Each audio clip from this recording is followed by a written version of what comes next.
大家好，我係阿咪啊。咁咧，中山而家咧最 hit 嘅話咧就係第四代住宅同埋新規住宅。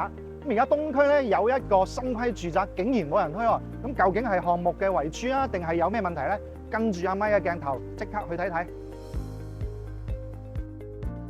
嗱，咁我哋上到嚟樣板間啦。咁第四代住宅同埋呢個新規住宅嘅主要嘅賣點係咩？當然係贈送面積夠多啦。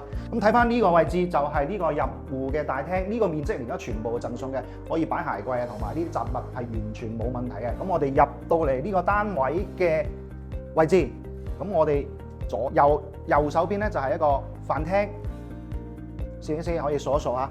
咁左手邊嘅話咧就係一個房間面積，呢個面積嚟講咧大概係10個平方左右，完全係贈送嘅喎。咁再跟住我嚟，咁我睇翻我哋嘅客廳。嗱，中間呢兩個房，嗱呢個原先係一個房嚟嘅，佢打通咗嘅啫。呢度有5個方，呢邊亦都係有5個方嘅房間。咁啊主人房啦。咁主人房嘅最大嘅賣點咧，就係呢個位置。咁原先係陽台嚟嘅，咁樣板間咧打通咗，喺呢個位置咧亦都做咗個女士嘅化妝間嘅，亦都係非常之實用嘅。咁成個主人房咧都有20幾個平方啊。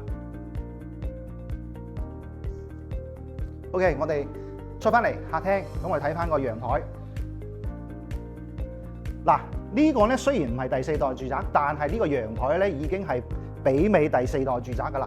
咁成個嘅陽台嘅嗰個寬度咧已經超過有2米噶啦。咁所以嚟講咧，就係佢而家嚟講咧就係打通埋個陽台，成個嘅客廳亦都非常之寬敞。嗱，咁呢個單位咧123個平方嚇，但係咧我哋睇上去實用嘅話有160到170個平方。咁整體嘅使用率嚟講咧已經去到133噶啦%。咁所以嚟講再睇翻佢單價，咁咧佢而家咧只係賣13,000蚊帶埋裝修。如果唔要裝修嘅話，12,000蚊左右。咁攤翻嚟講，成個使用率你嘅呢個單價嚟講，大概都係1萬蚊左右，已經係接近呢一個周邊嘅二手嘅均價。咁二手嘅價錢買一手嘅新規住宅，你覺得抵唔抵咧？咁當然呢啲係優點啦，亦都有缺點。我哋睇翻呢個陽台我哋出邊嘅景觀，嗱基本上都係一啲嘅城中村嘅一啲嘅平房。咁另外咧仲有啲廠房呢啲嘅景觀。咁另外仲有一個比較阿咪覺得比較致命嘅缺點咧，就係睇翻呢邊會近住呢度嘅燒烤場。咁啊直線距離咧就得個1公里嘅啫。